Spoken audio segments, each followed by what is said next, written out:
Hola a todos. ¿Has oído hablar de cómo el amor puede destruir reinos? Pero, ¿y si el amor no es un sentimiento, sino un arma política?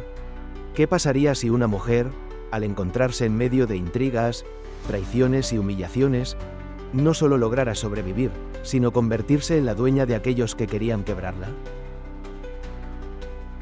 Esta es la historia de Catalina de Medici, la esposa que fue humillada en la corte, la mujer que fue ignorada por su propio marido, la reina que se convirtió en la titiritera del trono francés. Pero antes de que tomara el poder en sus manos, tuvo que pasar por las llamas de los celos, el dolor de la traición y la lucha contra el propio sistema.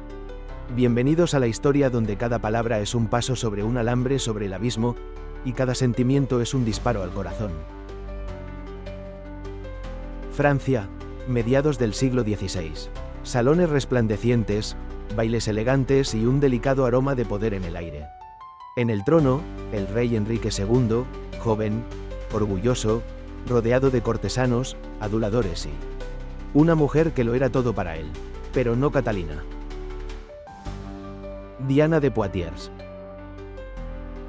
La amante del rey, una mujer, casi 20 años mayor que Enrique, pero fue ella quien se convirtió en su verdadera musa, su consejera, su aliada.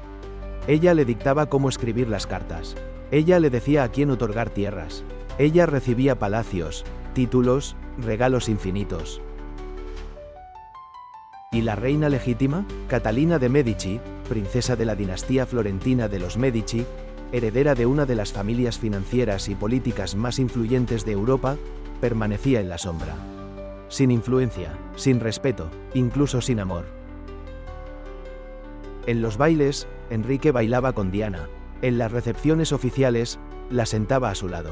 Regalos, joyas, vestidos lujosos, todo le pertenecía a la amante. Y Catalina lo soportaba.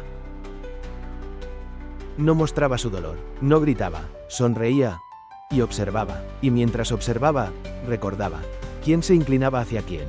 ¿Quién susurraba con Diana?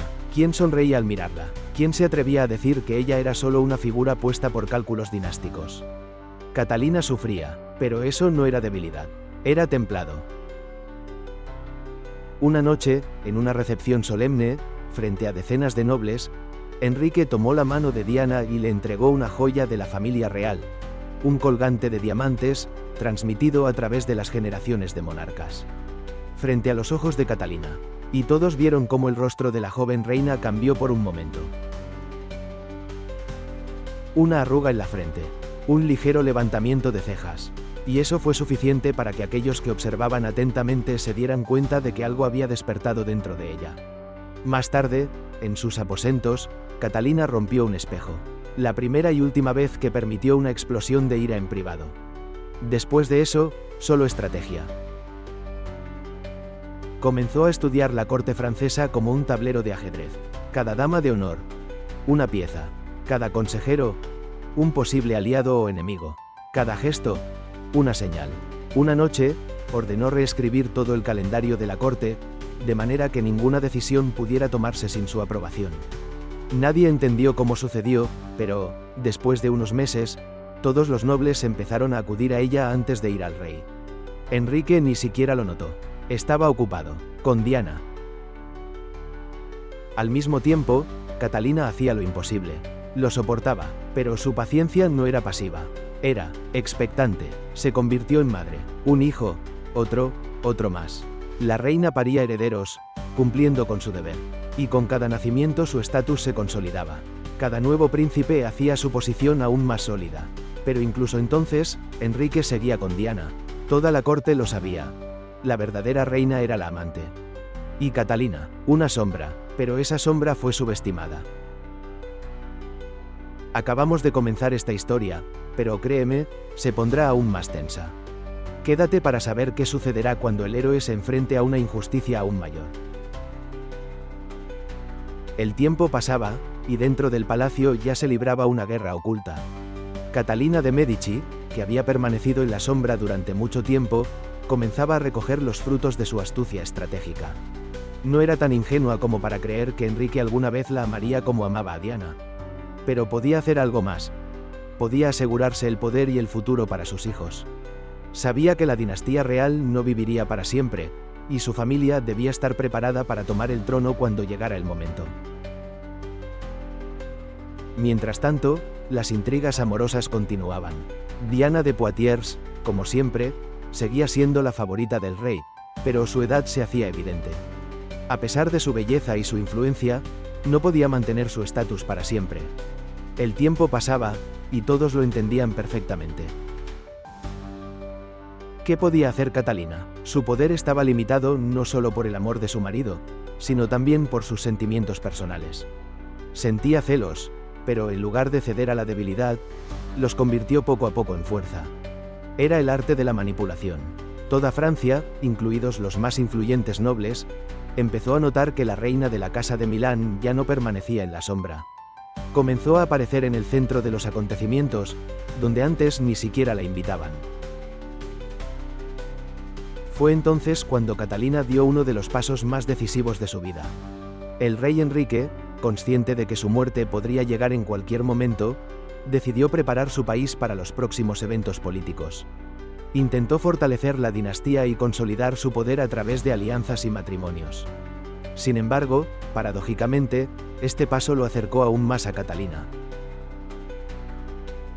En 1559, en un torneo de justas, un accidente, un golpe mortal con una lanza, le costó la vida. El rey murió en los brazos de Catalina, dejándola viuda y, de facto, gobernante de Francia. Ese fue su momento. Los celos y la indiferencia pasaron a un segundo plano. Catalina era ahora la gobernante legítima, pero su lucha apenas comenzaba. Catalina, al convertirse en regente de sus hijos menores, sabía que su poder sería disputado. Los cortesanos, el Papa, los protestantes y los católicos, todos estaban listos para aprovechar la situación y tratar de debilitar su posición. Fue entonces cuando recuperó el control. Día tras día, la reina se volvía más despiadada y calculadora. Usaba maniobras diplomáticas, formaba alianzas y organizaba matrimonios para sus hijos, pero también eliminaba cruelmente a aquellos que amenazaban su poder. Su alianza con el cardenal de Lorena, que la ayudó en su lucha por el poder, se convirtió no solo en política, sino también en un vínculo personal. Él se convirtió en su mano derecha, su confidente. Su presencia simbolizaba que Catalina ya no era solo una mujer en la sombra. Pero Diana de Poitiers no se iba a rendir. Sabiendo que su tiempo en la arena política se agotaba, seguía luchando por la influencia que alguna vez tuvo. Al encontrarse con Catalina, intentó demostrar su papel en la corte y recordarle a la reina su lugar en la historia. Pero Catalina ya no era la mujer débil que una vez observó todo esto cuando su marido estaba vivo. El juego había comenzado, y esta vez, la reina sabía cómo ganar. Estamos al borde de la culminación. Lo que suceda ahora lo cambiará todo. No te puedes perder el desenlace de esta historia.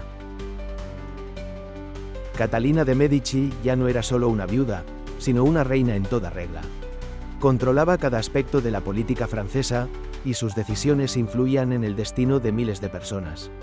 Pero en este mundo, donde los celos y las ambiciones gobernaban tanto como el sentido común, cada error podía costar la vida.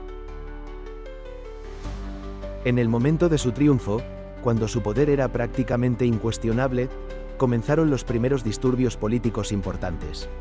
La situación entre católicos y protestantes se intensificaba, lo que, en el futuro, llevaría a horribles guerras religiosas. Fue en este momento cuando Catalina comenzó a entender que su política de equilibrio de poder no podría garantizar un gobierno a largo plazo.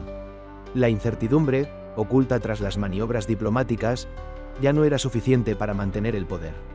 Era hora de tomar decisiones drásticas. Enrique II había muerto, pero su favorita, Diana de Poitiers, seguía siendo una jugadora importante. A pesar de su envejecimiento, seguía siendo una astuta manipuladora política, y sus conexiones con muchas figuras importantes de la corte francesa seguían siendo fuertes. Catalina solo tenía una opción: debía deshacerse de su influencia.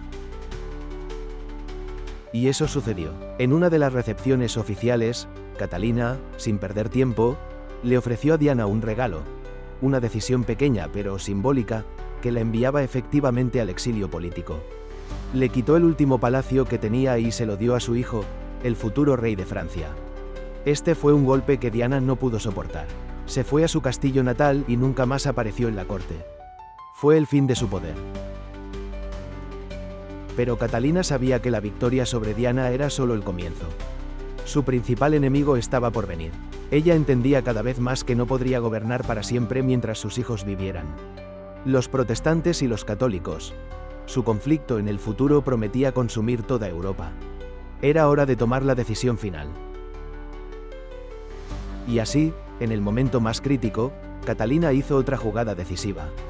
Decidió usar una vieja pero efectiva estrategia: la alianza con el enemigo.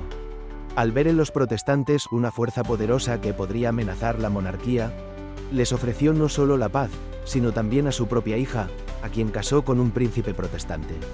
Este gesto fue una sorpresa para muchos.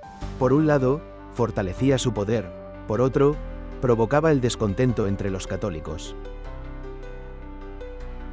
Pero pronto, Catalina se dio cuenta de que sus acciones podían llevarla a una tragedia.